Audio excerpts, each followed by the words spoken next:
I literally only saw Wicked last night. I'm so excited to dive into all of those theories. Nessa.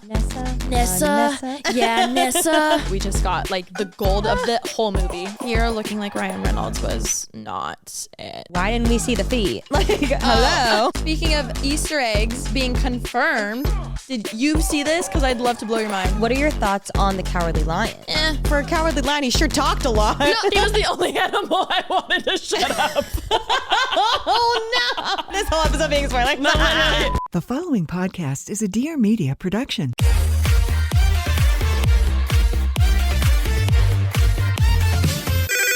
Pretty basic. Hey guys, what's up? Welcome back to Pretty Basic. I am your co-host, Remi Parsons. And I'm your other co-host, Alisha Marie. Yes, she is. And next week, we have a very exciting guest. Yes. Who we did post. Well, who posted us actually? Because we were going to keep it under wraps. I know, we were going to keep it a secret. So now I feel like we should just tell them. Yes. You guys might have seen on Instagram. We had the one, the only, global #1 bestseller, #1 podcast in the world, Mel Robbins. I got so many replies of people being like, shut the fuck up. No, it's like really insane. Also, kudos to her because she went on like an insane tour while she was here. And thank you for slotting us in, Miss Mel. No, and Miss Robbins. Mrs. Robbins. We're so honored that you even cared on such a rainy day. How do you feel that she sat in that chair? Oh my God, you're so right. Do you think her wisdom's just gonna like... I think so. Yeah. The Cynthia meme. Do you know what I'm talking about?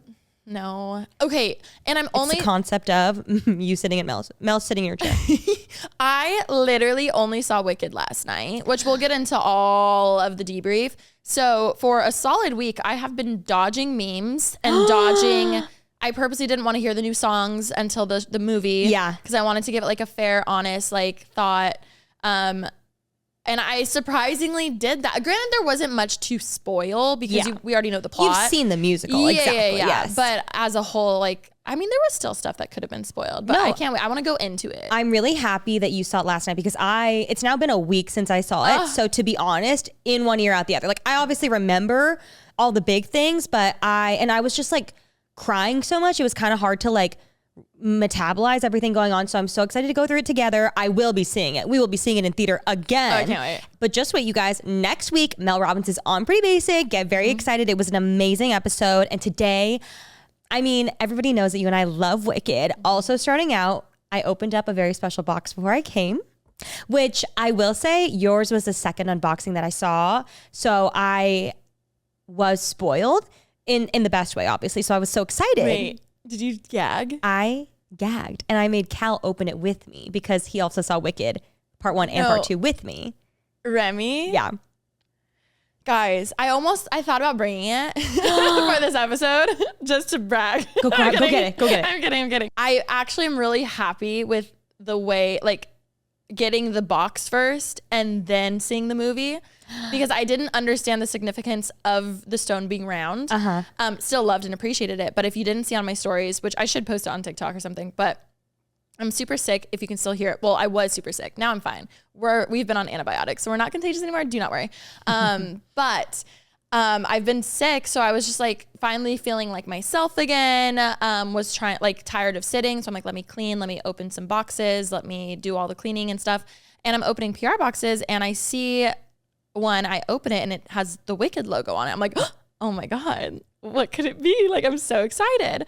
I open it and I'm so caught off guard because there's a nice box inside. And most PR is like either thrown in there or like in another, just like you know. Very rarely is it coming in a custom wooden box. Mine was like metal-y, no? Was yours? I thought it was like wooden with like a hatch, like or a latch. Hatch? Yeah. Maybe it was wooden. It was a very nice, beautiful green box. Yes. Gorgeous shade of green. It's what everyone is painting their kitchens with So now. I'm like, what is this? And I open it and I'm gagged to find a circle of yellow brick road. And on it, it reads from John Chu being like, you were like, I forget it now, of course. Oh, I took a photo. Oh my God, good. Yes. I just opened it. So I made Cal open it with me though, because I knew what to expect, but like, it's so gag worthy. I was like, I need to get someone's reaction who does not know. And he was gagged. I should have filmed Ashley's reaction. She cried. No. It says on the box, it says there's a gold plaque on it that says, In deepest gratitude, we present you this yellow brick road keystone as a recognition of your place in Oz. And then a letter from John M. Chu that says, you believed in the story before it even took flight. Thank you for defying gravity with us and for proving that no dream is too big. I could. And then you see the brick. And there were only 200. Yes. I assume there was only 200 that they used for the movie and then the rest was CGI. Or if maybe they're only giving away 200, but it said out of 200. What number did you get out of 200? 80. I got 79. Oh my God. Ours are next to each other. No, I love that. Girlhood. I literally was confused because I was like, wait, was this actual brick from the movie they used? Or I is think it just so. replication? I don't know. No, I think it is. I think it's literally from the movie But also, set. I think so. I'm telling myself it's from the set. Oh my I God. think it's literally from the movie. I thought so, but then I was like, well, I guess it didn't specify that, but like, I'm just going to assume. I think so. Why would they're so sustainable. Like, why would they not? I mean, everyone's losing their minds over it. No. I cannot believe that we received a piece of Wicked history. No, and like I literally wanted to cry, and I was just like, oh my God, this is so special. I show Greer, she literally cries. She shows Ashley, she cries. But I get the box before I see the movie. So obviously I'm just like, oh my God, I'm keeping this forever. And like, this will be in my will for my kids. Of course, like, I thought the same thing. Out of everything I own, yeah. Jewelry, no. That, yeah. I mean, for real, it really is crazy. No, it's crazy. I'm curious. Do you think any influencer is going to try to sell it on like eBay or something? Oh, and if they do, I'll fucking find Let's them, keep and I'm our going eyes to on find it. what number they're associated with, Maybe and be like, that's why they did that too. I'm going to be like, you're not worthy of even having this if you're just going to sell it. That's some black market shit. You know, they're going to go yeah. like deep. You're so right. You are assigned a number. Let's see. I mean, I guess you could argue it never came and then it got lost in. It got stolen. But how bad it's the holidays, of there's scammers a lie out there. you got to go down just to, you know what I mean? We'll see. I'm just saying maybe they gave us a number based on like when Kim and Kanye had Northwest and they like sent out fake photos and it's like who's posting the fake photo. What number Keystone is being sold on the black market. Wait, you're so fucking right. We are so honored with gratitude to be sitting here today and to have received the Keystone. We also know you guys are also huge fans because you've listened to this podcast for a long time, so you're in it. Well, I probably would have brought up the brick anyway, but I brought that up specifically because then seeing the movie, when that happened in the first like 10 minutes where they hand Glinda to finish the road, like the circle one, sobbed. Wait. Yeah. Remi. Wait, no, Alisha. I was late to the movie. Remi. I had no idea. You were late? I was late. I was there what I thought was on time, but Chili's took a long time to get me my Glinda Marg. Wait, you haven't seen it? We were running a little late. So I walked in when Cynthia's on the broomstick and she comes flying in. So I actually thought that I was on time. Like everybody was in their seat. I thought I only missed like 10 seconds. Wait, did you not hear thank goodness? I did. It's right when Cynthia's flying in. She flies in. Wait, yeah, I heard thank goodness. So it was at the end of thank goodness. I saw all of thank goodness. Okay. So I think it was like an opening shot of Cynthia on the broomstick. That's when I was walking in. Oh, then I think you did see it. Maybe. A Munchkin hands I didn't see that. Glinda. Is that the which? Is yes, that it's the a significance? circle, and it literally is a circle with the logo. Okay, wait. So I was gonna watch it again, and I was like, okay, then I'm gonna be there Damn early. it! I wish I didn't say anything because no. you would have sobbed. Oh, I just figured this time it was like what they were walking on or something. It was the one we got was thinner, so maybe they like. Because in the thing, she has a pretty thick one. Well, maybe that's just the one prop they had. And the rest are actually in the ground. I walked in a little bit late. But it's okay. I figured it was only like 10 seconds late. I thought you missed the whole, all of thank goodness. No, I was about to be so sad. I would leave and come you. back. I would go to the next showing. I would have, absolutely. For sure. Oh my God. So yeah, that was the first time I cried, was seeing her get the thing. Oh, because I was like, oh my God, I didn't know the significance. Like I knew the significance, but I didn't know the significance. And then Greer's like, I know. And then the guy next to her looked like, what? Like, what are you guys talking about? Well, I have a fun anecdote to share. Okay. After the iconic Mel Robbins episode last week, I actually had to go to the Grove because I was invited to the Jellycat ski collection unveiling party thing, which was so iconic. I got the invite and I was like, it was like Jellycat. I was like, yeah, whatever it is, I'm going, obviously. Yes. And so they're doing a pop-up at the Grove and people have been going already. It wasn't the unveiling. Like they have a new collection. I didn't even know about this, but they had a new collection that's like winter themed. And right now they've been doing the pop-up and people will line up at like 6 a.m. to get into this pop-up because there's like not only are they selling the winter collection, but they also have specific ones that are only to the Grove. Oh. And I think the resellers are going crazy. That's like what I was picking up. Regardless, I was like, I love the Grove. It's Christmas and I want to go see it, and maybe I'll get a gift bag. So yes, I'll go. My sister-in-law came to the episode last week because she loves Mel Robbins, and Alisha invited her to come, and she was very excited. It was very sweet. And Ollie was already coming with me to the event because we both love Jellycats. And so when I found out Lil was going to be here, we asked if Lil could come. They said, yes, bring whoever. So we pull up to the Grove, we walk in, we're so excited, kids everywhere, literally just like children everywhere and us just screaming. And as we're like looking around the event, like there's music blasting, they have like Jellycat like cupcakes and cute drinks, and they have like cute little photo ops and things. I'm there for the merch, obviously. And I'm looking around and I look down and I see a little girl in a wheelchair, and I start freaking out. Ollie and I are freaking out because I'm like, that's Cecily Collette, who played young Nessa Rose in obviously Wicked Part 1. So I'm freaking out, and Ollie's freaking out, and Lily still hasn't seen Wicked yet. How? I know. She is a kid. She's also just like not that into it. And so she was telling me this funny story where Wicked means so much to my family, as I've talked about before. And I think she said for Christmas or a birthday or something, Shane got her tickets to see Wicked in Orange County. And she was like, he was geeking out. He was like, oh my God, I'm so excited. And she was like, she never grew up with this. So she kind of just like, oh, like I'd love to see it. But said she was dying laughing because Shane was like, no, you don't get it. Like, this is more for me than for you. Yeah. And so they went to Wicked. And so she said she liked it, but like she just didn't grow up with it. So it was different. It's like when people don't love Disney or Disneyland, and you're like, you just don't get it. You just didn't grow up with it. And that's totally fine. But Lil had no idea who the little girl was. She didn't really she wasn't aware of her star power. Yeah. And so Ollie and I are freaking out, and she's like, go ask for a photo. And we're like, no. We can't do that. No. She's here to celebrate Jellycat. We can't do that. And Lil's like, no, it's fine. Like, I'll go ask. And we're like, okay, go ask. And I literally turn around and I cannot look because I cannot look to I cannot see us getting rejected by Cecily. Is that what happened with Twice? Yes, I can't look at them. I can't look at them. I can't. I just I know I'm disturbing your peace. I know I'm being weird. And then I make it weirder. And so she's with her mom and her little sister. And so, and I was like, okay, Lily, mom to mom, like they'll get it. So I guess Lil went over to the mom. Hi, can my kids say hi? No. And we come over. She was like, she walked up to the mom, and I guess she was like, hi, is your daughter in Wicked? And the mom's like, yes. I'm sure she's so used to it. The mom was like, yes, she is.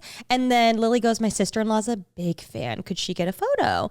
And her mom goes, yeah, like, Cecily, do you want to take a photo? And the little girl goes, yeah. Stop. No, I'm just kidding. I don't know if she did that. Oh my God. In my mind, she did that. And Ew, Lily, I look over. No, I know. Lily looks at this point, Ollie's like, turn around. So I turn around. Lily goes, come. And I'm freaking out. We walk over, and she goes, the scarecrow, literally like no, wobbling. I was unwell. And Lily goes like, she'll take a photo with you. And so we get down, and I look at her, the most gorgeous, sweet little angel in the world. And I'm like, hi. And she goes, hi. And she's so quiet. She's very shy. I was like, hi, like, I just want to say you did such an amazing job in Wicked. I'm such a big fan. You are such a star. And she's like, thank you. And like Lily turns the photo or the camera to take her photo, mogs us completely. She serves to the camera. Ollie and I are freaking out. We're like trying to smile. The quiet ones. No, mogs us. Like, it was insane. Wait, we take the photos, funny. and I just go like, you were such a star. And she goes, thank you. And she just turns back around, and we're obviously freaking out. And like Lily's dying laughing because she's like, you guys are so weird. Like, this is, you're being so weird. And we're just like, oh my God. And we literally leave. We're like, okay, got what we wanted. We can leave now. Got our gift bag. And then we go to dinner, starts pouring rain at the Grove. And so we're like, we need to go home because the Grove is an outdoor mall and we didn't have an umbrella. So we run to go pick up our car, and we pull up to valet we run up to valet, and Cecily's there with her mom and her sister. And at this point it's pouring rain.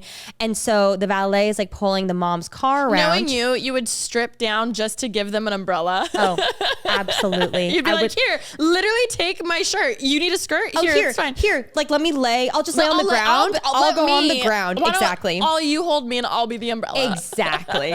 And so I like wanted to be helpful, but I also didn't want to be like weird or like, in all seriousness, like overstep in any way. But I mean, the mom was crushing it. So they pull the car around, and she gets her little sister in the car, and it was so cute because like Cecily's there. And as we walk up, like it's pouring rain, and her sister are playing in the rain, and she's opening her mouth for the raindrops, and they're giggling, and like it was the most adorable thing I've ever seen in my life. Like it was the cutest thing ever. And so the mom is getting the little sister into the car, and then she looks at Cecily and goes, "Stay here with your friends. Like stay here while I get your sister in, and stay with your friends." Me. Her friend. Stop. Wait, Yes. you were that close? Me. Oh, I didn't realize you guys were that close. Oh, we're friends now. The mom said so. And so we're just waiting. I was just like watching her, obviously, making sure she's okay. And she was just giggling, and she has a little Wicked sticker on her wheelchair. Stop. Wait, where? On the foot Stop. thing. And so then we just kept an eye on her, obviously. We're just like making sure she's okay. So you basically like are her nanny. Cecily. Yeah. Yes, exactly. Yes. And so the mom comes back and gets Cecily, gets the wheelchair, gets everything, gets her all in the car, and we're like, bye. And then the next day, obviously, I had to post my photo of her mogging us, and I tagged let her. me wait a little bit. You know? I'm like, I'll be like chill. I was like, I'll post in good posting hours. Yeah. And so I post it, and Love then your friend. immediately Cecily, well, her mom runs the account, and like it says like parents from the account, obviously, because she's very young, and love that. Her mom reposts the post, or like posts on her stories, and then commented like, "Loved meeting my new friends." Episode over. I need to go home. It's so funny too because she never called you her friend, but like her mom did. You know what I mean? And like, you know what? I love it. I'm fine with it. And No. also, I'll be the mom's friend too. Thank God Lily was there know. because she was able to like make it happen. If I was there, I'd be like, we can't bother her. We exactly. can't. Oh my God. Exactly. Wait, oh my God. What do we do? Exactly. Wait, and like oh my mom God, to I'm mom, so like Lily happy was, for you. no, like, and I'm going to be so honest. I love Ariana Grande. I'm so sorry. I was like, there's no one from the Wicked cast I would be more excited to meet than Cecily Collette. I'm being so genuinely honest. Like Ariana's right underneath. Yeah. But like, I think Ari would actually love that. I think she'd understand. Like I've talked about before how I'll go to like a movie or a show, and there's just like, like one line or one dance move that you see where you're like, I got to see that again. Yeah. Like I gotta come back. Me with the Silk Sonic show. Yes. One dance move. I was like, I got to see that again. You're so right. That was me with Wicked Part 1. That's one of my regrets in life is not seeing that show. I know. And when are they going to come back? We don't know. When I sat in the premiere of Wicked with you and I saw, No. I was like, oh, perfect. I'm going to come back tomorrow. Yeah. I need to see that again. Yep. Her star power exceeded through the Dolby Theater, through the speakers, through my mind, stuck with me forever. And she's a star. What else can I say? Hello, guys. Pausing this episode of Pretty Basic to talk to you about today's sponsor, which is Facebook. I just have to say, with the holidays coming up, we both love gift giving. Yes.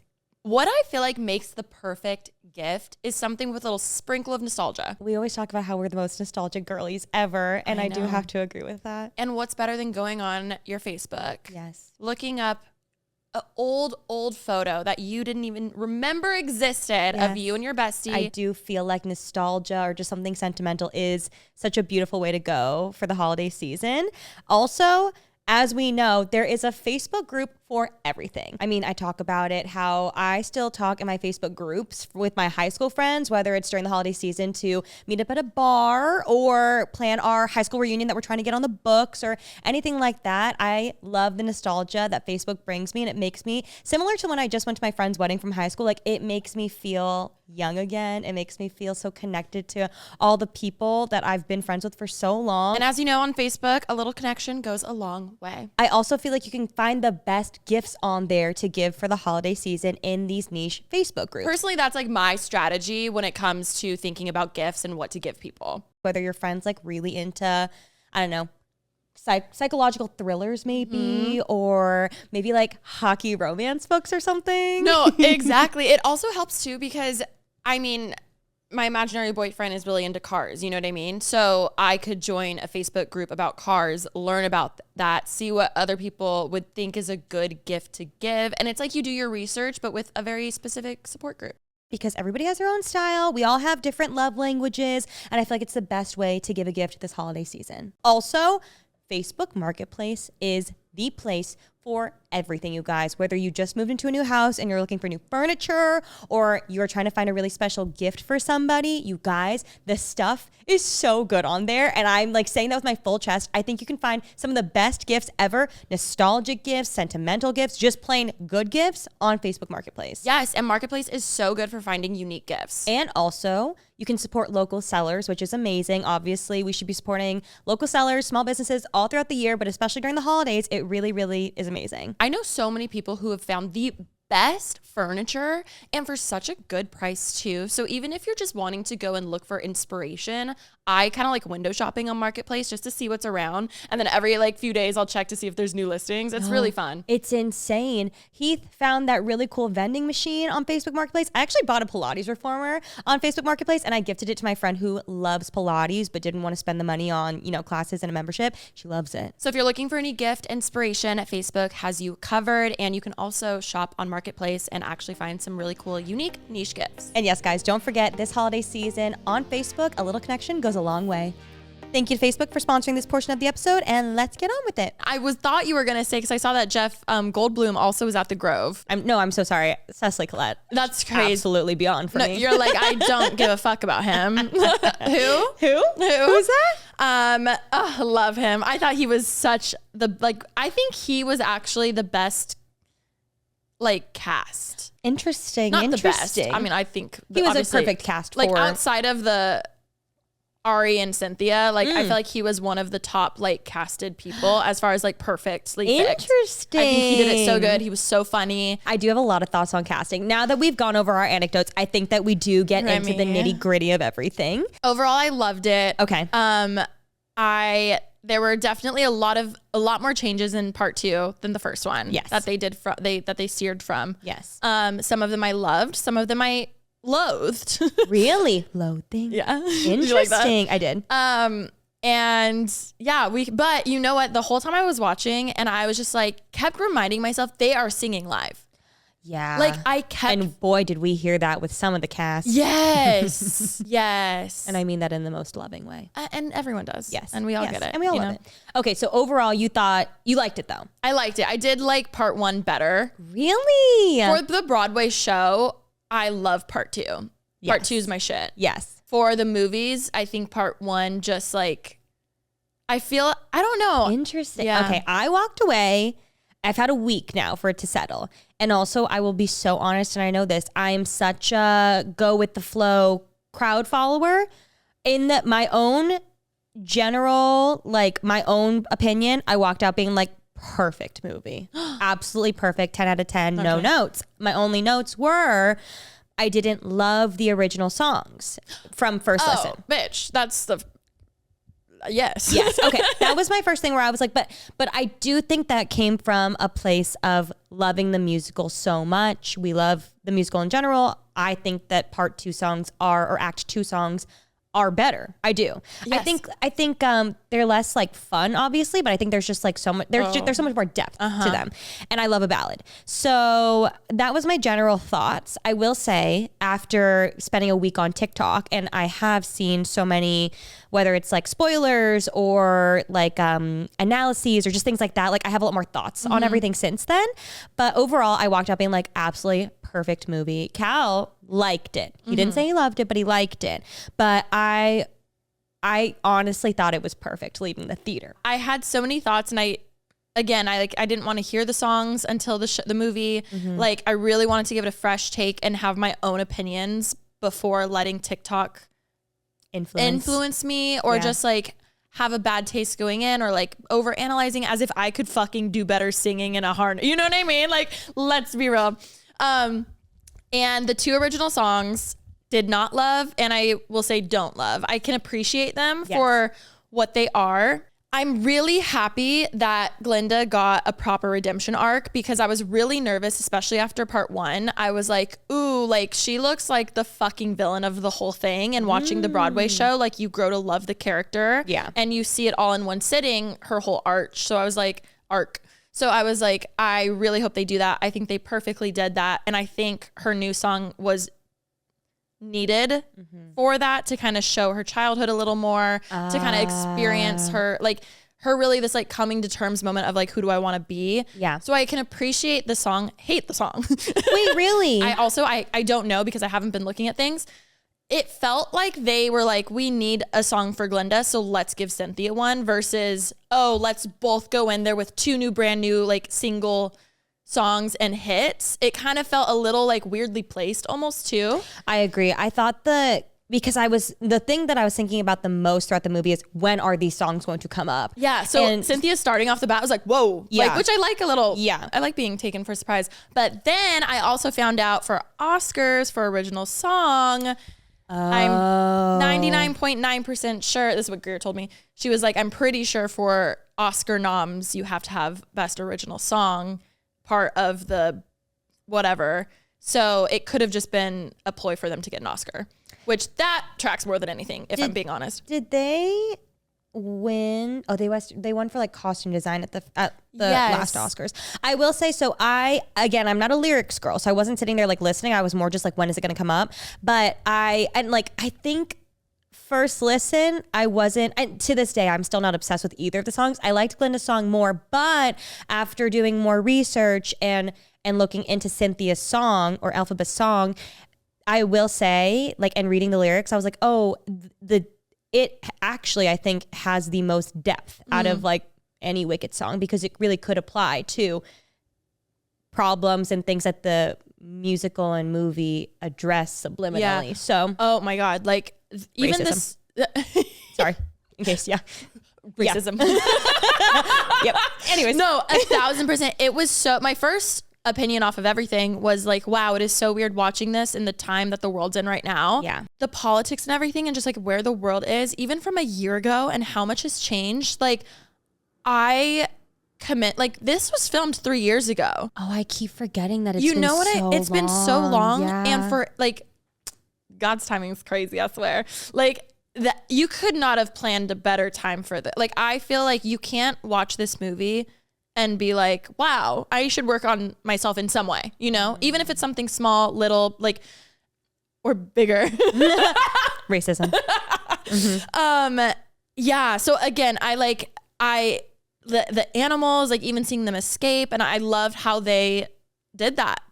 And it makes me wonder if I would have even been aware how obvious it was to see as blatantly if it was like 5 years ago, me watching part 2. Like, I feel like I was just very aware of like, wow, like there's such bigger things happening, I totally agree. I think also we talk so much more candidly about things now. Like, there is a time of Pretty Basic where you and I didn't feel comfortable speaking out about anything politically or how we felt about things. And it definitely is scary still sometimes, but I think that though everybody in the world should be, and I hope are, people are getting more comfortable with speaking about how they feel and just, things like that.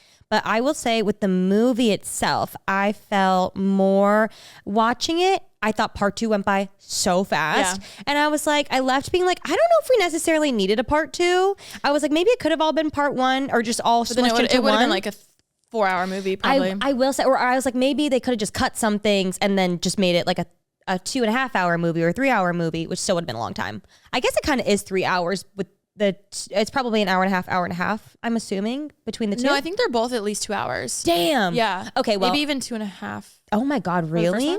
Well, I was thinking, I was like, oh, well, maybe they could have cut some fluff. But when I sat down and really thought about it, I was like, you know what? We love the musical so much, but the musical also does. It's quick. The act 2 does feel quite rushed. Yeah. And what I liked about part 2 of the movie, because there are so many, problems that the musical does address, but the animals being such a big part of the storyline in the musical does kind of get dropped, honestly. It gets dropped, and not that you don't understand why she's doing it, but I feel like it's easy to kind of like forget about it, or at least when I first saw it, I was like, oh, she cares about Dr. Dillman because that was her teacher. That was her friend. Yeah. Less about all the animals, because we only saw flying monkeys in the Broadway show. Yeah. So in the movie, and even Chistry, or just like Chistry's at the end of the musical, but again, it kind of gets forgotten. I never put together that he starts to speak at the end. Really? Yeah, with the Broadway show. Yeah. And that never like he does. He says something, but he says something different in the movie, right? Or does he say? Said no? That's Dr. Dillman, right? I forget. No, literally, I saw it last night. In the movie, he says like Miss Glinda. I think. Yes. Right. So they didn't split it into one movie. Yeah. They left it 2 movies so it could be longer. But some of the things that they did cut out just pissed me off. A lot of people are saying that. I will say, like, I do think the second movie was so nice because they not only were able to tie up storylines, so they tied up the animal storyline, which is addressing a huge problem. And like, when I watched the musical, I never knew. I was like, yeah, she just likes animals. But I'm like, wait, it actually is addressing exactly more of the issue. It all ties together. But also, I do think we got so much more context to so many things that the musical does just like boom, boom, boom, boom, boom, go through. And I loved a lot of the things they added. At first, I was like, I didn't understand why Glinda was in. They kind of broke up the fight scene when she ran into them for a few times. Yeah. And then I didn't understand why she was in Wonderful at first. And then I did see a TikTok last night. I loved it. And I like, at first I was like, oh, interesting. Actually, can I be honest? I was sad because I was like, no, people are going to hate you more. Because I was like, no, I'm wanting this Glinda redemption arc. Yeah. So I was like, oh, like you really look so like bad, you know? Like when I'm like, I know you're a good character deep down, you know? To me, I read it as like, she's so brainwashed. Oh, that's where I was like, oh, poor thing. Like, actually think she's helping. Yeah. But then I saw they did that intentionally because it being part 2, if you haven't seen the show, as the 2 main characters, they wouldn't be with each other many times at all. Yeah. And I was like, that makes so much sense to me because if you were watching this, you'd be like, they're the 2 main characters and they're together twice this whole movie. Oh. So because of that, that's why they had them meet up a few more times. I appreciated. I saw that. I saw specifically an interview of John M. Chu talking about why Glinda was in Wonderful specifically is because he was like, Elphaba's too smart to believe the wizard. Like she knows, but adding Glinda in, it like pulls at the heartstrings. It makes them both like kind of, you know, long for that friendship, but then also, you know, Elphaba has her morals that she sticks with. And you almost want to like be there being like, Elphaba, just do it. Cause then like, you'll be like, you won't be wrongfully framed. Like you almost want her to say yes. Yeah. And then like as a viewer, but then you're like, everything would go away. It'd be so easy. Them cutting a whole verse of Madame Morrible. Y'all. I actually think she was a great acting choice. Really? Acting choice. Yeah. No. I was just emphasizing not the singing as much, which like totally fine. I didn't realize how much she sang in the second part. I'm going to be so honest. And you know, I love Michelle Yeoh. Yeah. That's my queen. I think she was completely miscast for everything, acting and singing. I do. She's an icon, like, of course. I just feel like, again, the play, like, she's more funny. She has, like, even the costume, she has the big butt. Yes. Like, she's like, ooh, like, it's just, she's actually a huge, comedy relief in the Broadway show. And her and Glinda together, too. Yes. They're such, like, a funny duo. And I agree. It's like, she played it so serious. Which a lot of cast did, which I do. There is a huge difference. Like on Broadway, you have to be big so people in the back can see and understand. Yeah. Where with movies, you're so close up, so you don't have to be. Yeah. But I don't think she was. I think she did good. I just think there could have been something better. I will say I didn't know this, but I've been seeing the discourse of people online, and I thought this before even seeing it because I left the theater with Cal being like, I love her, but she was so distracting because I found it to be, the singing was bad, point blank period. But I just found the acting to not be the best also, but I do love the theatrical fun over the top. Yes. Madame Morrible. Yes. Flip it around. Have you been seeing that? Have you been seeing that? Madame Morrible. She does that in every interview. Have you seen it? Oh my God, no. She goes, Wicked Witch. Or she goes, Madame Morrible, flip it around, Wicked Witch. Oh and my the God. way she says it is so funny I saw too. a girl like this and I was like, I don't get it. No, she's my queen. And like, I love her to death. No, I do love her. I think she plays a villain great. I found out online that Cheryl Lee Ralph had auditioned for Madame Morrible. And is that why everyone's like justice for her? Yes, and she played Madame Morrible on Broadway. I had no idea, on Broadway. And so she was interviewed. You need to look up the interview where she's like literally quoting the like dialogue before The Wizard and I, like many years I have waited. And like she's just doing it because she's so funny. She was just like doing it in an interview and she would have eaten that right up because she's so funny too. Yes, I feel like her character, you like want her to like you because she's like, I don't know. I will say I felt that between Glinda and Ariana. And also a lot of interviews have come out that like Ariana, Cynthia, and John M. Chu were like begging for Michelle Yeoh specifically. I mean, she is an absolute icon. And obviously Crazy Rich Asians. I mean, obviously other things than like these big blockbuster things that I'm remembering. But like Crazy Rich Asians, Everything, Everywhere, All at Once. Like insane. Yeah. I think it's maybe just like the musical. I think if she sang better, everyone would be like, okay, so her choice was like a stern villain. Totally get that. Yeah. I literally, thank goodness, is one of my, I'm going to say every song was is my favorite song, which you'll see because that was what I was saying last night. But that one, I'm like, Ariana fucking killed it. Which also, did you notice on the soundtrack, they named the song something different. They called it, because in the original soundtrack, it's called Just Thank Goodness, correct? Yes. I was like, maybe I've been wrong this whole time. They called it Thank Goodness / I Couldn't Be Happier. Oh, no, it is that. Is that what it is? On the original soundtrack, though, it's just called Thank Goodness. So I'm singing along and I'm like, the day you were for, and boom, they're on a whole other part. And I was like, wait. Surely they'll come back to it because that's the part in the play where Madame Morrible like explains all that's happened since, you know.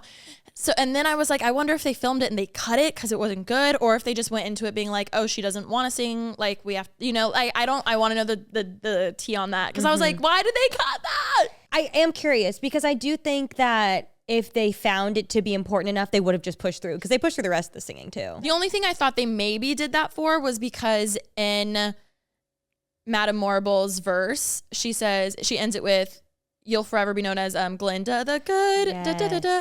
So I was like, maybe they wanted that last part to hit more where she says, I want to be Glinda the Good. But also that's me reaching. I would love to have been a fly on the wall where they're in the meeting. They're like, let's just cut it. No, part of me is like, I wonder if they recorded it. I do feel badly for her because she is so sweet. But I do think, or honestly, they could have just like I saw the funniest comment. That was like, why didn't they Drew Seeley Michelle Yeoh? Because you know in High School Musical, did you know this? Zac Efron doesn't sing in the first movie. They had Drew Seeley come in. Okay, justice for that. Not that girl. Every like Tone. old Disney animation, there's like the actor and then the singer. You know even what I mean? Like the K-pop Demon Hunters, like they did that too. Yes. Like I do think they could have done that. Like yes, we love a triple threat. We love an Ariana who Yes. can do it all. Yes. But also like We don't have some to. people are great at acting and some people are like, I just want to sing. We loved the Asian representation, and I know that was did. very important for John M. Chu, and she is an icon. But I do think there could have been people who would have been better for the role that would have been a little more oomph, like you feel it. Yeah. She does play an Ice Queen very well, and this. No, So good. So good. Okay. Overall, that was our Madame Morrible Wicked Witch rant. She was fine. Please note, this is not me talking about the actresses and like the people in any way, shape, or form. This is me about the character. Okay. Nessa. Nessa. Yeah, Nessa. It's because I'm sick. I can do it. I'm like, yeah, Nessa. What the fuck? I'm sorry. There's so many. Like, also, okay, hold on. I'm heated for a second. No. Not even Nessa. Production. Oh, okay. You literally like got rid of my favorite song. And yes, every song's my favorite song. But when I heard they were doing a live action, no, let me rewind. My first time seeing Wicked, one of the favorite scenes is when Bach turns into a 10-man and the Wicked Witch of the East is one of the that I'm like, wow, I love this. I go home, I look at my CD, which it was a CD.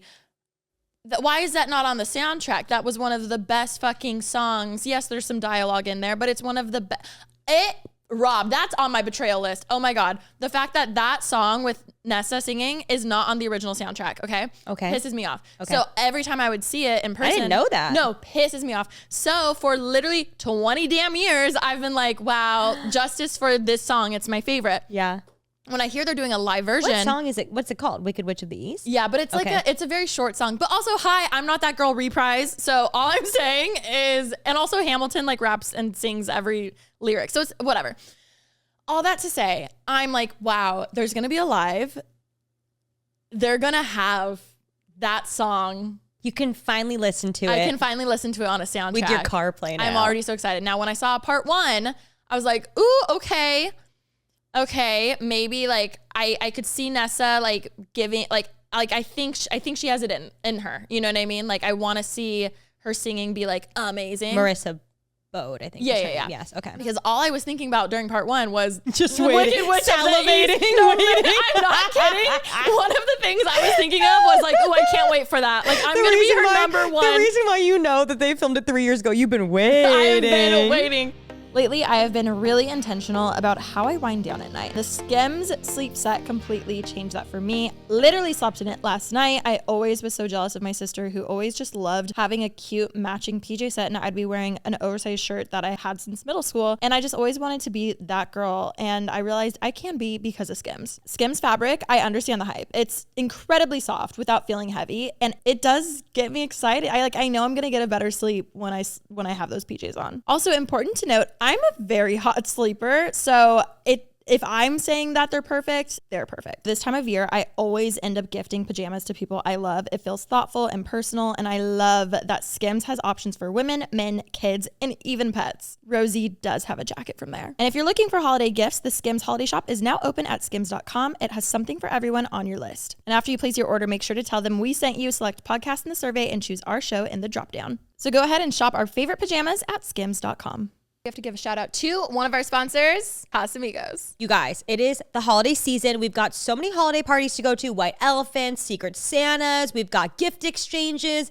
We've got parties and things. And the worst thing to do is come to a holiday party empty-handed. And you know what my favorite thing to bring is, Remi? What, Alisha? Casamigos. I love a Blanco. Yeah. I do appreciate a Reposado, but a Blanco just has my heart. Honestly, like nothing gets the party going like walking into the room with a giant bottle of Casamigos. This is the gift that will be the best gift. And keeps on giving. Keeps on giving. You're so right. There is something too about a game where like your gift is the one everyone's fighting over. I just said that to my vlog. I was like, you want the gift that everybody wants because it just like strokes your ego. Like you brought the best gift, and Casamigos will do that. 1,000%. And also, you guys know I'm a hostess with the mostest, and Casamigos makes it so easy to host the best party, the best get-together, the best whatever this holiday season. So whether it's a full house or just a few friends this holiday season, anything goes with my Casamigos. And when you have no idea what to gift your friend, Casamigos is always the gift that never misses. Just head to Casamigos.com to sign up. That's Casamigos.com to join the House of Friends and get $5 off your first Casamigos order on thebar.com this holiday. Please drink responsibly. Casamigos Tequila, 40% alcohol volume, imported by Casamigos Spirits Co., LLC, White Plains, New York.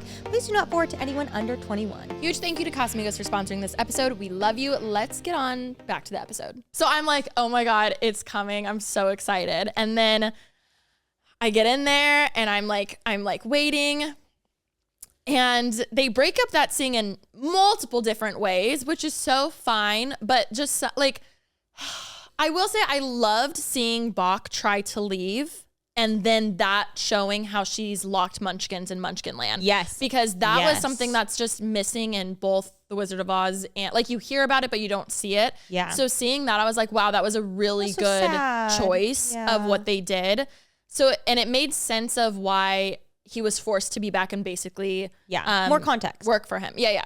So I loved that. A servant. I wanted her to seem more like crazy. Like she like was still trying to flirt with him. And I'm like, no, by this time he basically ditched you. So now you have him captive here. And I want you to be like, if you're equivalent to your sister, like you need to be crazy. I want you to be so pissed at him that you're like she's still like, oh, you can call me Nessa. And he's like, okay, no. And I'm like, bitch, he literally just said he's never loved you first. Like, and I know that deep down she loves him, whatever, but it's all the same. But like, I was just like, damn, like I want to see, like she was very reserved and to herself, which is fine. But I'm like, if they called you just as bad as your sister, who's like doing all these things, I'm like, I want to see you a little more like wicked, you know? I mean, but is that potentially like a play on how one's the Wicked Witch of the West, one's are called, and one's called the Wicked Witch of the East, but they're actually both, I mean, Nessa ends up being a worse person, but like, you know, maybe it's a little bit more of like a telling of like, again, it's just like the telephone and like all of the propaganda that like, because I wasn't bothered by it, but I read it more of her being like so desperate for his love. Like she's still just like, I'll take whatever you can give me. Fully. But I see what you're saying. But I'm like, bitch. And then you want the cackle. I'm so sorry. Why was she floating 20 feet high? Yeah. No.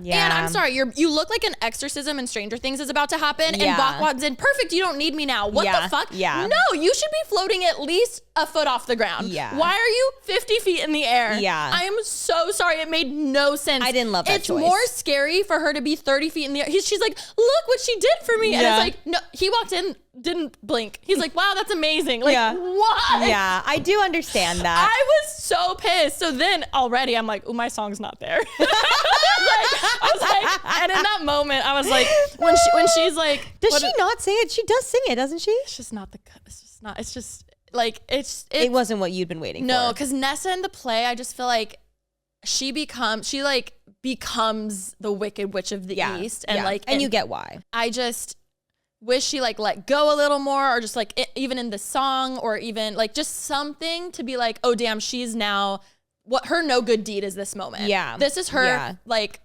balls to the wall. Yeah. All hell is breaking loose. Yeah. Like I've already literally made you have to stay here with me and you can't leave. Like I'm not psycho. I don't know. I see what you're saying. So then when she's like, even if I have to magic spell you, I was like, no. I was like, I want you to be like, I want you like so like into it, you running to the book and just like doing all these things. And then, whatever. So all that to say, I was just pissed and I was just like, it's good. She hit the note. There's a little auto-tune, but she hit that note and it was good. Okay. I will say it was, I was like happy with that. Like it wasn't changed. Okay. But I just wish I just had high expectations for that song, you know, as I did, As Long As You're Mine, we can get into it. I will say, going off that though, Ethan Slater, thoughts? Oh, killed it. Yeah. I really think if it wasn't for the scandal with him and Ariana, people would love him. Well, people are starting to like him. I'm seeing the tides are changing online because he's funny and he's pretty charismatic. And he's very talented. Yes, and he is talented. I agree. I saw someone online saying like, unfortunately, that will follow him. Oh yeah, that's a core. Probably forever. Like there's always consequences to any action. It's Ariana Grande. Like I get it. Like I love her, but also like you had a kid. So. I know. Yeah. There's it's crazy. Do you think they're still together right now? No. I think no, and I think they hate each other. Every interview he'll like dodge talking about her, like I don't know, or he like will, but like give the interviewer nothing. You know, like he knows they're media trained down. Yeah. I mean, I thought he was amazing. That look that he gives Glinda. When he's the tin. Also, like hi, you've loved her forever. Like I don't get it. But you're not mad at her, right? I feel like maybe there's a world where he's mad at her because he's like, this is your fault. This is like this all happened because it started with obviously her being like, you should go over there.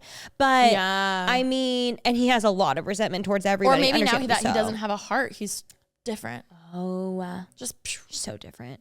I will say also, the like prosthetics and everything. Really good. Amazing. Even him singing with tar basically in his mouth. Like his mouth is completely black and he's hitting all these notes. I was like, damn. Yeah, he is very talented. He was singing live. Yeah. Right? Yeah. To be honest, like he looked so unrecognizable. I thought it maybe was a different actor at one point. Honestly, too. Yeah. He didn't look like him at all. Yeah.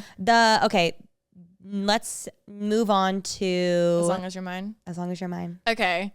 And I wore my cardigan. We all know, bitch. I love that cardigan. People are like talking shit on it. And I was like, what? I love it. It's good. I thought it was funny. It's good. It's good. I mean, you guys know I literally know one song on piano, and it's a quarter of As Long As You're Mine, and that's it. So this song also means a lot to me.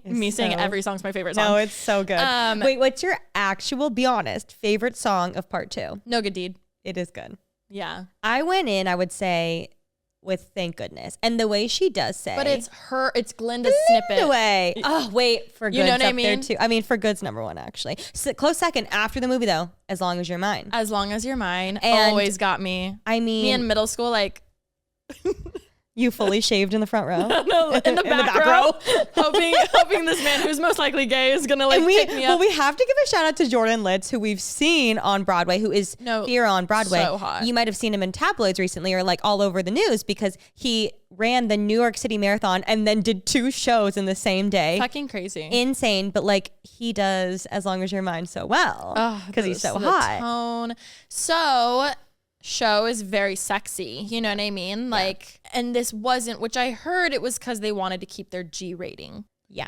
Greer mentioned this, which I fully agreed. I was like, wouldn't kissing a few more times And I know it's very strict with how they rate movies. Like so many F-bombs, it has to be R. Like there's certain things like that in regulation. So I'm aware of that. But them waking up the next morning, him shirtless in bed, to me is like, that almost feels worse for a kid than seeing 2 more kisses. Because they only kiss once at a time. I mean, or like passionate. I disagree though, just because as a kid you don't understand sometimes, depending on the age, maybe you don't know what that means. Yeah. I don't think I would have known for a long time. Like they're just cuddling. That's true. Yeah. In my he head, probably got hot while he was sleeping. You're so right. You know what I mean? Like, and like most guys, yeah, he had pants on obviously, Yeah. and she's fully clothed. Yeah. Yeah. I was like, I don't know. It was just so awkward. Really? I had no notes. And I will say, I also thought it was really cool that they're both, Jonathan Bailey and Cynthia Erivo are queer, and they still like, the chemistry was amazing. I didn't feel like the chemistry was, but I think it's because they couldn't go all out. Like, I feel like they're both such amazing actors, and I know they would kill it. Yeah. I just feel like he was just staring at her with big eyes the whole time. Like, I want to eat you, but not in that way. Like, you know what I mean? Okay. And then even her walking away, like they were separated the whole time till the end, which I get. I liked them floating. Building tension. Yeah. Oh, but like, I was like, what do you mean? Like, he's literally like, this is where the tension's broken. Interesting. I guess I was also just more listening to the song, and I thought they sang it very well. They sang it amazing. I left being like, watching, I was like, oh wait, this might be the best song in the movie. What's his name? Jordan Litz. Sings it way better. I agree. Right? Like, I agree. Because he looks like Prince. I guess they both look like princes, but like Jordan Litz is like. Yeah. No, I mean, we love Jonathan Bailey. Yeah, don't get us wrong. I love that toupee. I do. When he walked out, I was like, oh. It can change people. Yes. Crazy. Like him in Wicked does it way more for me than him in Bridgerton. Oh, I disagree. Really? But I didn't watch Bridgerton, to be honest. Oh, but I love a brunette, you know? So we can't, you know. Yeah, there was just little things that felt a little distracting for the song. But again, I'm over here expecting the world because that's one of my favorite songs. Yeah. And I will say in the musical, for As Long As You're Mine, they're just on their knees. They're on their knees the whole time. Yeah, and it's pretty hot. And then she's just like, yeah, and he's like grabbing I feel like her. He's taking care of her more. And this just felt like it I don't know. And then on top of it, the kiss, it was good. It just wasn't amazing. So I'm like, if you're going to have one kiss, I want it crazy. But then also, I guess the G rating, I don't know. I'm sure that's a huge part of it. Because we need the kids. I see what you're saying though. You know? I do. I'm like, not rated R, but like at least like another version where they filmed. Like that would be so cool. Unrated. An unrated Wicked version. Yeah, you know what? Maybe let's skip R. Let's go unrated. With all of the deleted scenes and things. Yeah. I've been through. Apparently there was another kiss that Ariana and him had, Glinda. I'm assuming during Thank Goodness, because that's pretty much the only time they're together, that they ended up cutting because it was a little too passionate. So it made it seem hard. Like, why did he leave? I even thought their kiss, honestly, was like pretty smooth, like pretty steamy. No, at the beginning. Lippy. Yeah, I agreed. I was like, lips. The filler doing his thing. I agree. No, yeah. So overall, but any part where As Long As You're Mine let me down, no good deed fucking. No thank you. Good deed Thank you. Unpunished. As it being my favorite song, as we've just discovered. Yes. Officially, they nailed it. And I also she pretty much kept to, like, she did her own version, but it was still the original, and like the fire, and it was just so epic, and I fucking loved it, and I felt the emotions. Okay, question, and this is what a lot of people are saying. Obviously, in the musical, Elphaba screams for Fiyero, and in the movie, Glinda screams for Fiyero, which that part, just in general, I thought they did a really good job. I will say, I saw someone online saying that when Elphaba goes to the house that fell on Nessa Rose, I saw a lot of people like, why didn't we see the feet? Like, hello. No, right? Even I was just expecting socks. for the feet, to be honest. Yeah, I was expecting it. I know. I think because she already was, but even just the feet. I guess they wouldn't want the feet without the shoes. And then I saw that because it's trademarked, they actually can't have the red slippers. Because MGM or Warner Brothers, are those the same? Which also, I saw that with, there's no I think red. it's MGM, and similar with they can't call it the Yellow Brick Road. Yes. That's why, because that's trademarked. I think that's what I saw. But people were saying like, oh, she's there mourning her sister. She moved on real quick from that. Like, just transition, which I mean, in the musical, that happens too. But like, just, I think, it was a quick move on. It's fine. Then, obviously, we go to the scene where they fight. So funny. So That good. was funny. Cal, when she starts whipping the thing around, he starts laughing so hard because I'm sure he forgot that from the musical. He's only seen it once. But like, or the cackle. Come on, Greenie. Like that was really funny. No, that was cute. Yeah, I feel like she so did funny. really good in the second one. And then obviously Firo comes. He points the gun at Glinda. Which my gripe there was, I kept thinking the gun was backwards. Because it looks like the handle. It is a weird shaped gun. Like, it was fine. But I was just like, it almost looks like he's handing her a gun versus aiming. Which would have been beautiful. It would have been beautiful. She yells Firo. Yeah, I versus do. Is Elphaba. in the soundtrack, does Cynthia or no? Because I loved how it flows. Well, people were really upset that it didn't flow. What is it supposed to go? It goes from him on the scarecrow. Yes. Getting hung in the back. Oh, but they didn't. The scream into... No good deed. No good deed. Yeah. They didn't. They cut that, right? Yeah, because normally it's Elphaba screaming. She screams, Firo! and then dun, dun. Also, that was her last time seeing him. Yes, like forever. So I was like, I see that. I saw a girl analyzing, saying that Glinda is so heartbroken because she put herself and Firo in the same box of, loving. like, we have to be public figures. We have to be perfect. We, can only, this is our lives now. We have to choose this. So her seeing Firo choose Elphaba and like break out of this mold and break out of this box and go with her. She's so heartbroken, not because she lost Firo, but because she lost Elphaba. I don't know if they meant it in a romantic way, and I know that's kind of like a joke-ish that people are saying, but like, I mean, after I watched it more, I was like, well, maybe she did want to be with Elphaba. Maybe she did, whether it's she wants to go with her and be her friend, or she wants to be with her in a romantic way. I don't know. Maybe. No, oh my God, that's tea. I'm so excited to dive into all of those theories because now I'm so much all. Yeah. No Good Deed was amazing. I loved how it felt like it was still the original song. They didn't change it too much. Cynthia crushed. No, they both crushed. Amazing. Wardrobe, makeup, everything. She looked so mature. Her sex cardigan, amazing. Sex cardigan. I'm gonna knit you one for Christmas. No, literally. That's the only thing. That's the only stitch I can do, so I can actually maybe more of like a slightly more brown gray versus just gray. Cardigan? Okay. Yeah, but like still earthy. You want like the little like tendrils? You want some of that? Yeah, sure. Okay, I can do that. I would love. I could do it. It'll just take that me a would few go days. viral. Be like making my best. Making her Christmas gift, which is a chocolate brown Elphaba sex cardigan. No, like a DIY Elphaba sex cardigan. I'm gonna do it.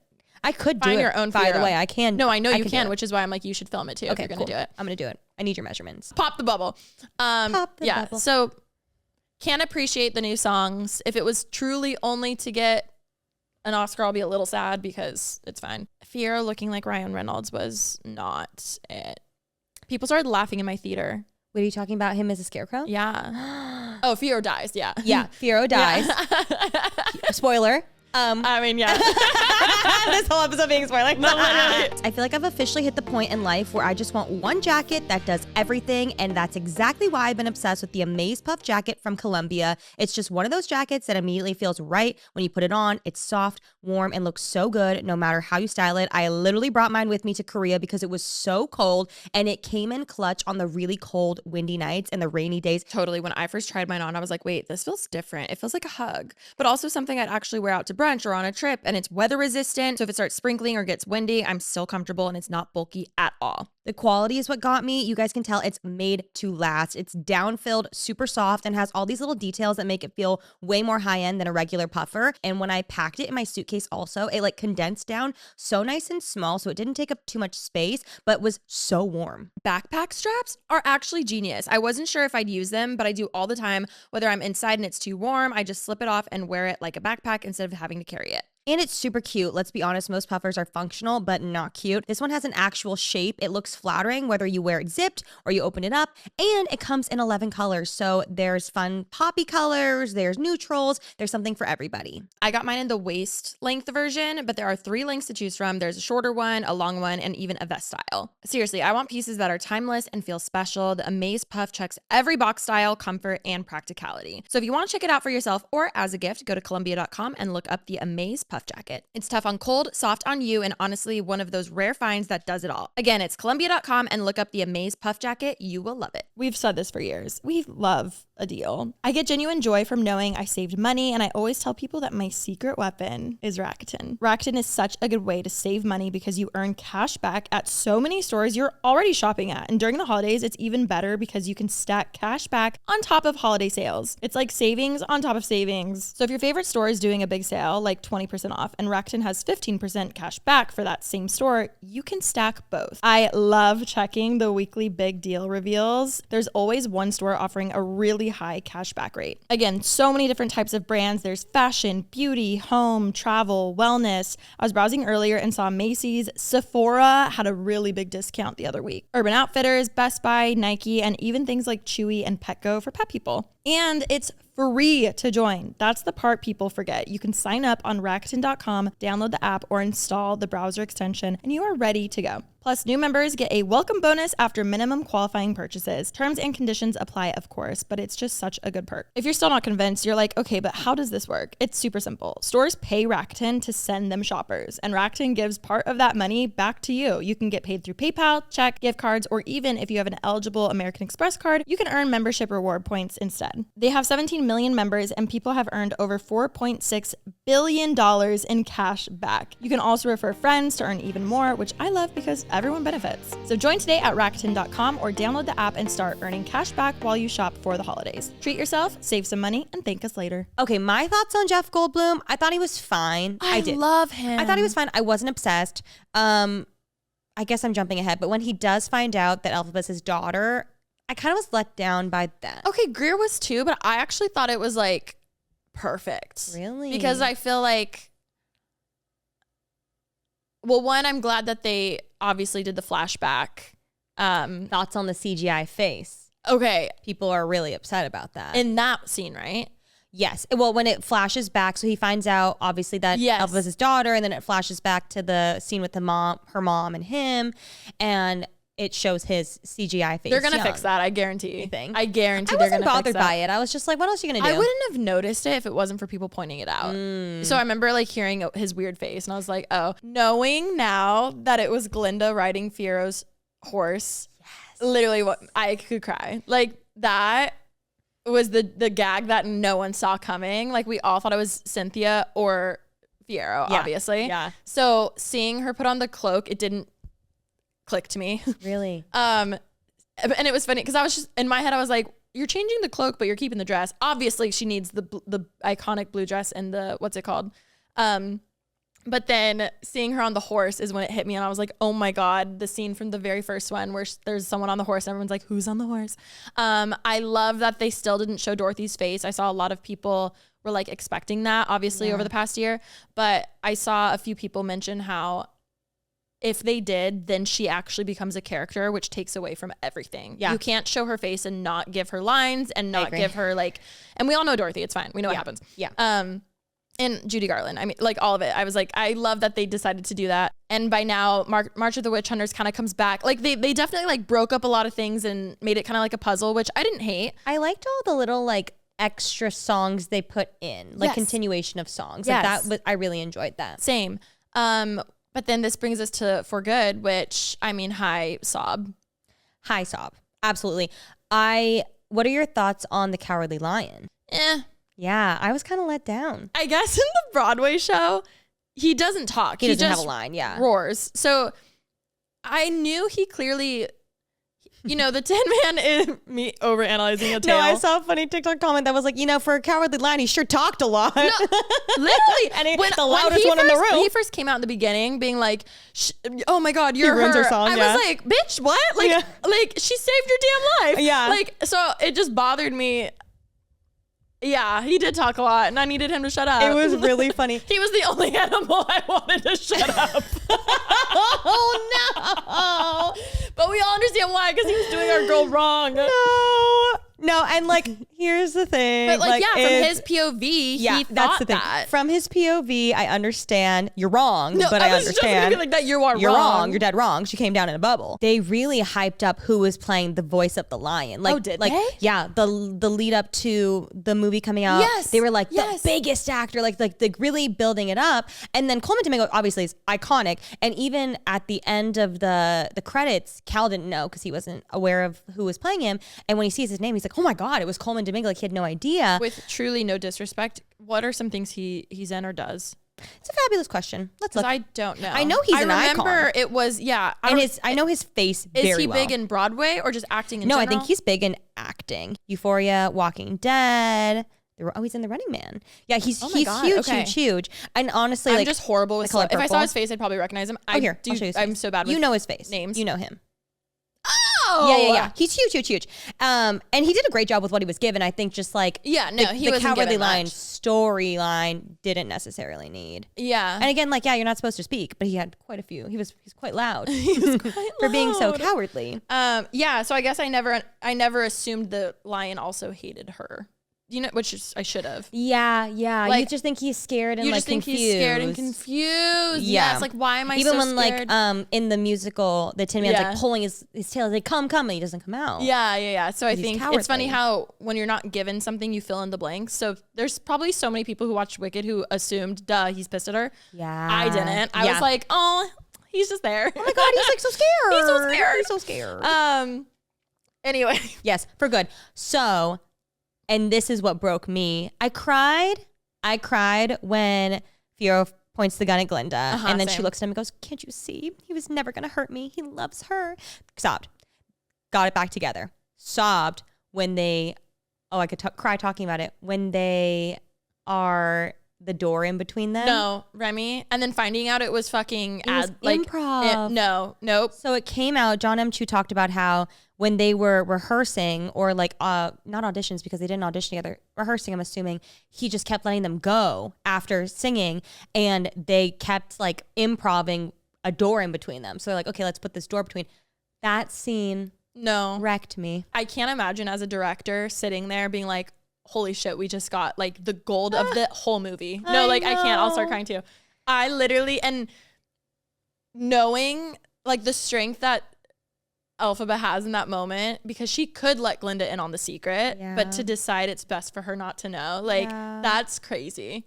So random, but shout out to Dulcie Bear also. I just love that bear. Oh, that was my second time crying. Yeah, I love that after bear. the brick, obviously, was seeing Dulce Bear. I literally was like, I can't. I love was like, her. I can't. She's just so cute. No, like, but again, a character that wasn't in the musical. Yes, that you just love. We never even talked about the wedding. Fuck us. Oh my God, the wedding. I know. The wedding. There's so much. There really is too much to talk about. But luckily we're doing a tell-all. But I do. That's the thing I loved, like that the second movie allowed for, because the wedding. Does the wedding even happen in the first one? Or in the musical? It doesn't. Yeah. It's like it just built on so many things that have to be just like completely skated over. Yeah. Also, it also showed like the time that's gone by. I loved the parallels of Elphaba walking down the aisle with all the animals in cages. Yes. And Glinda walking down. Oh my God, beautiful. I have to say, I liked Glinda's blue and purple dress. Like, it is really cute and pretty. But I love in the musical the thank goodness green dress with like the headpiece that when she dresses the crowd, like in the musical. Like, to me, that outfit's so iconic, and I'm really sad they didn't replicate that. It's like green, like minty green. Oh, it's still blue, right? Oh, I always thought it was minty green. I think it's still blue, but I know I wish it was a little. I'm pretty sure that's a Dior dress. Are you talking about the musical? The musical? Because I kind of was like, where did this blue come from? Or the green. Oh, like the iconic green dress. And so I was really wanting that. And then they didn't even have anything close to that. And what people are talking about this look that she's wearing in the. I was just going to bring that up. This looks more, thank goodness, because of the headpiece. There's this photo of Ariana with a pink and green dress. And it was in the posters, but never in the movie. Yeah. Another thing that was really beautiful was we finally got that flashback footage of them all in the field. Yeah. Finally. And when it came on, I was like, Also, my theater was like silent, and I really was sad because also we were at an early screening. Clap. Yeah, clap, fucking clap. But I wasn't going to be the only one. But I will say the girl next to me and I were both sobbing. We all clapped after gasping. No Good Deed, and I was in a random. My theater was not having it. They were not there to enjoy with me, but as that first flashback scene came on, I like gasped because we finally got it. I can't wait to finally listen to the soundtrack. Ah! And I will say I saw a really good analysis of that where it's obviously Fiyero, Glinda Elphaba, Bach and Nessa. And the way that they filmed the shot is it's so far away. It's only it's like backlit, so you can only see their shadows. Yes. And it's really interesting that the four of them who quote unquote are dead are black, and Glinda's the only one who's pure white. Yes. And I thought that was very interesting. And also it almost mirrors, the shadows mirror also. It's like foreshadowing what's going to happen because in the shot, Jonathan Bailey has his arms out like this. Yes. And then also the shadow of Bach's hat looks like a little Tin Man hat. When I like amazing things like that, like obviously we love Taylor Swift. Obviously, me bringing Taylor up during a Wicked thing is not a crossover I'd expect. But one thing I hate about Easter eggs is never finding out what's true. Like what I've loved so far, even with just Wicked, is, which we'll get to the last one. Yes. When you find out that like Easter eggs are certified, like yes, like you get the answers to everything you've wanted. The answers to things you didn't even know you wanted or needed, or it's like confirmed versus just speculation. Yeah. And maybe I'm just not that level of Swiftie, but like I really feel like I felt so satisfied seeing that and seeing the director talk about things and all of them saying things about the movie, because I'm like, wow, now I see that and I can respect it so much. Like you're such geniuses, like you're so talented. Your average person would never have noticed that, but probably put so much time and effort into something. Like I just appreciate it so much. For good, fucking beautiful, amazing. I loved being able to see, like in the Broadway show, I remember, I feel like years went by before people realized that Kristen actually took the low note. And it was like this whole thing where people were like, whoa, wait, oh my God, it's Glinda, which it was fun watching online people having that revelation about part 2, because I'm like, oh my God, I remember the day I first thought that. Welcome. They're like, we've oh my been here God. for a while. No, literally. It was cool seeing them so up close and like seeing that dynamic and stuff too. Speaking of up close, how do you feel about Ariana's eyelashes? People are really upset. I don't mind. I didn't like the shape more than seeing the glue. I didn't mind the glue. Glinda would love a lash. Yeah. It was the shape of it that I didn't love as much. Yeah. Personally. I feel like that I found that more distracting, like the accent lash of it all, more than seeing it was a fake lash. Because obviously Glinda loves a fake lash. Oh yeah, no, it's very on brand for her to have fake lashes, so it's fine. And they're obviously REM. I'm sure they are REM. They probably are. But yes, For Good was perfection. In the Broadway show, Chistery gives Glinda the Grimoire, and then this like Elphaba handing it over and her saying the line, I can't read that. Like, oh my God, there's so much there. And I saw people being like, for something that is her biggest insecurity her whole life, which we get from the childhood scenes of not actually having real power, like that's so vulnerable and honest for her to say. She never would have, in the past, she would have been like, oh my God, I want that. So for her to be like, I can't read that. Like, oh, that's such a thing only a close friend would know. No, like it's like, and the so way she said it was so sweet. And it was just like, you could really see her coming, part 1 Glinda would have been like, oh, it's mine, Yeah. So loved that.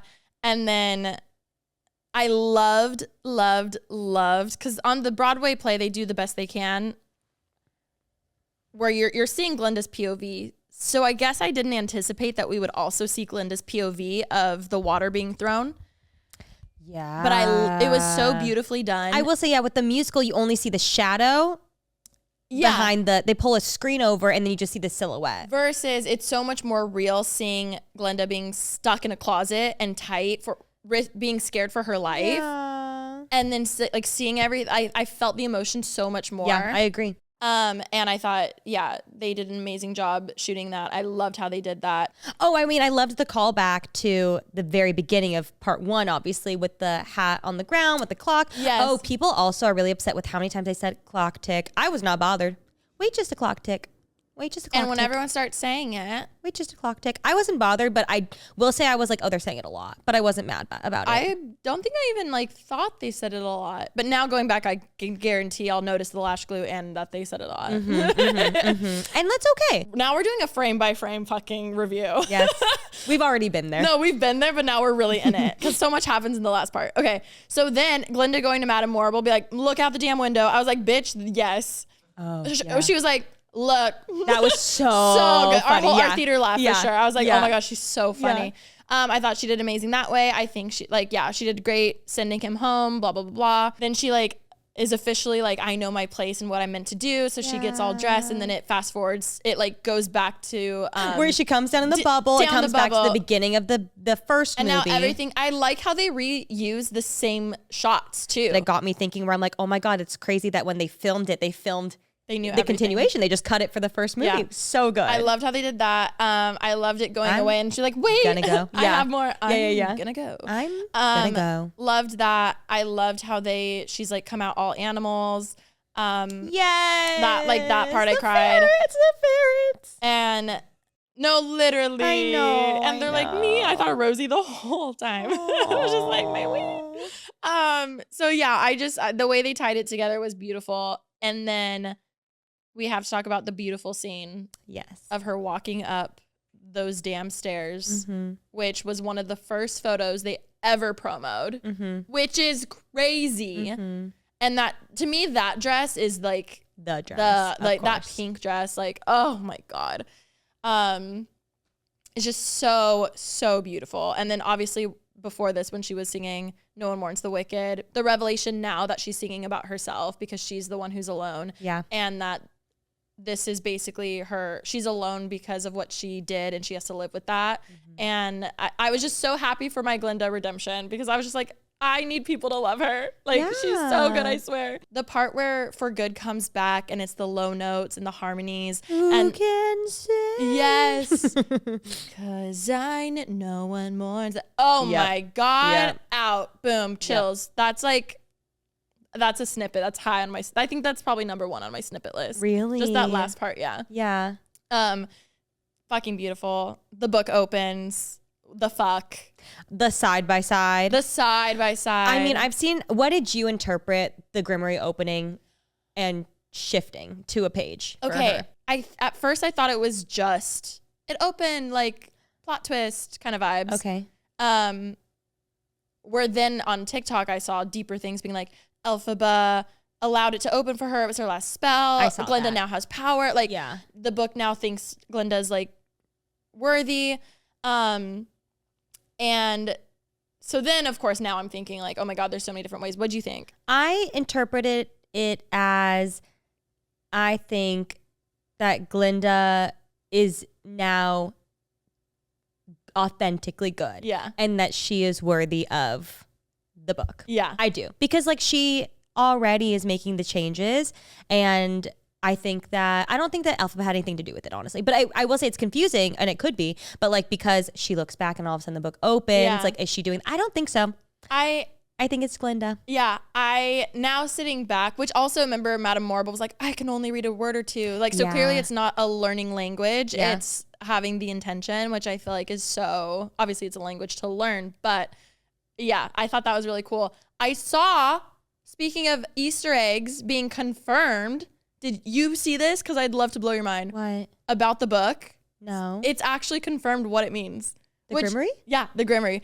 What do you mean? Like what So the popcorn bucket for the premiere and opening was the Grimmery book. Yeah. At the very bottom is the same spell that it lands on. Oh. And if you go to the Wicked's page, there's a literal decipher code how to like read the Grimmery. So if you have the bucket, you can read the thing. So a guy made a TikTok and apparently it's a healing spell.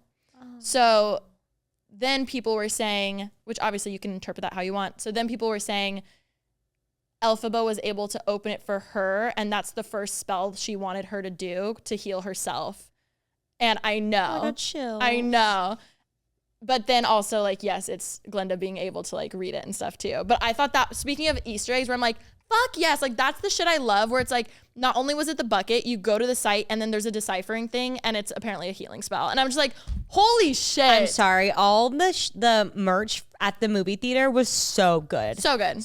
Everything, we're so back. The theater I was at had the dresses. So they had Glenda's dress, the blue one, and Elphaba's like in display. Oh my God. Tiny. Oh. But like crazy. And it's literally like worn by, we went to the Universal one. So it was like worn, and obviously it's a Universal movie. I know. It was like, I had to take a photo. Wow. I know. I was like, I was sobbing. Wait. Beautiful. It lived up to my expectations. Totally. Completely lived up to my expectations. I can't wait to have access to part 2 at home so we can just sit and watch part 1 right into part 2. No, for Remi, 6 hours, I don't want to move. I can't wait. No I liquids. literally can't wait. We're not peeing. No potty breaks. Well, luckily we could have our own intermission. No potty breaks. Oh, I will say I kind of, you know how they talk about the dragon clock a lot in the Broadway show? I kind of wish there was a little more of a reference there. I forgot. You know? But that's fine. I need to watch the musical again. I haven't seen it in like, last time I went was you, so probably like a year at least. No, I think you saw it one time after me. Oh, I think it's been like a year. Because I think you took Cal like front row. I did, because I saw it with Mary-Kate Morrissey, my favorite. Yeah. Yes, that's right. I love it so much. So good. Obviously, that's me being picky as if I could fucking do better. Okay, so I'm aware. Also, I will say they had big shoes to fill, a lot of expectations. You'll never please everybody. You'll never do that. And also, like, any book to movie adaptation, let alone Broadway, like things change. Like also Lion King, you didn't put He Lives in You in the actual movie. Offended, because that's the best Broadway song ever. The first weekend of For Good doubled the first weekend of part 1. Oh. Yeah. I saw all these crazy statistics also that like it is like the highest performing like like this specifically For Good, like the highest performing like musical adaptation or like something like that, like all of these crazy things. I will say it was behind Lion King though for something. Oh, also for 2025 it's like the biggest opening for like a kids movie or like a rated G movie other than Minecraft. Wow. I think Minecraft was first and then or Fortnite. Wait, I get really? the two mixed up. That's I think crazy. whatever movie for whatever video game that was. Then it was Jack For Black, Good. The Minecraft, the live one? Yeah, I think so. That's crazy. And then it was For Good, and then it was Lilo and Stitch. Damn. Big year for the kids. No. Oh, to be a kid right now. Oh. To be a kid. I'm so happy for them. No, I'm really happy for them, and it I'm happy makes for me us. happy. No, I'm so happy for us. We literally get a double feature at home soon. I feel healed. I think they did such justice. I hope that all of the cast are okay. Like this, as much as this has been like a closure tie up for us, imagine for them. They were all crying because they did it all in one sitting. Them crying was because it was over, but we got ours split up. So I feel like all the first round of press, everyone's like, why is everyone crying? But it was over for them. Yeah. You know what I mean? But like it just started for us. So it felt very weird. I thought it was so cute. Some horrible man who knew what he was doing got a video of Ariana where he's like, I'm assuming she probably rapped. He's like, say bye, Glinda. And she just goes, ah! like it was like a cartoon. And then I will say the press for part 2 has been a lot more quiet than the press for part 1. Yes. And I assume a part of that is because obviously they did the work for part 1. Like they were everywhere. They were holding fingers. They were holding space. Yeah, like they were doing it all. Yeah. And like that sold it enough that like, you know, everyone's so excited for part 2. I also saw a theory, and I don't know if this is true, but that maybe they were keeping the like chatter and all of the public, you know, PR stuff a little bit quieter this time because there's a world where it kind of ruined their chances for the Oscars the first time because it was just like too much hoopla, too loud, too much. This is just a theory. I don't know if it's true. So then I saw maybe that they're keeping it a little quieter. I could see for that. Oscar Also, buzz. it is a heavier half. You know what I mean? Like there is like, it's less fun and popular and like all those things. So I could see it being a little... In the end, I guarantee they knew that part 1 would still succeed part 2. Like that's like most sequels. It's hard to like have a sequel be better if not equal. Yeah. So that's so actually because I mean, yeah, I will say usually part 2s though, I feel like don't do well. better. Yeah. No, yeah. And they're not as good. So I feel like they probably, instead of putting so much I don't know. I'm going to be honest, and this is not wicked talk anymore. I finally watched the little clip of Devil Wears Prada 2. Oh, the Valentinos. If I'm all in for it. I'm all in. I'm fully, my expectation. I'm going to be let down because my expectations That's are all my up thing. there. I'm not letting I'm putting my guard up. Yeah. I'm going to watch it. Of course I'm going to watch it. My guard is up a bit. Our next movie review for PB. Yep. I think it's gonna give. I really do. Okay. I think it is. Meryl Streep in it. Like, I know they wouldn't sign off on anything If it wasn't good. if That's it true. was that bad of a script. That's or, true. That's true. I don't know. I'm putting my guard up to be let down. but also to see it as So it won't its hurt as own much. thing. Oh, okay. Sorry. Oh my God. There's so But you many can't see things. it as its own thing because it's a second. You know what I mean? I know, but you have to like appreciate it. But me judging the shit out of part 2, but then also me now, you have to take it as its like own new Wicked, thing. yeah. I saw an interview with Jonathan Bailey that he was like, oh, he purposely had blue contacts for a reason, and we'll find out in part 2. And I watched the whole thing, and obviously when he's a scarecrow, he has brown eyes now. So, which I noticed that, and he did look like Ryan Reynolds, and people laughed. I didn't even notice that he had blue contacts in the whole time. Yeah, he had like bluish eyes the whole time, which would Oh. make sense because if you didn't watch Bridgerton, like it's known he's like brown eyes. Yeah. Um, That makes sense why he does look so different to me Yes. outside of Fierro. yes, but It's then, more than the toupee. More than the toupee. So then I was like, it must have just been for the line to see things from a new perspective, because like he was changed as a scarecrow and then now he has brown eyes. Yeah. So I guess. Yeah, maybe like hearing him say that, I wouldn't have known. I don't know. I don't fucking know. May I also say Fanny and Chen Chen underutilized in part 2. I agree. I loved them in part 1. Yeah, they. I mean, anything they said, I still laughed. Yeah. But Which I get. Like it's even not her really getting about- ready for her wedding, instead of it being the birds, I kind of wish they were there helping her, and then she's like, go off. Just something small like that. You know? I will actually. I saw a really interesting theory or just like a conversation about her having the animals get ready with her. Question for you.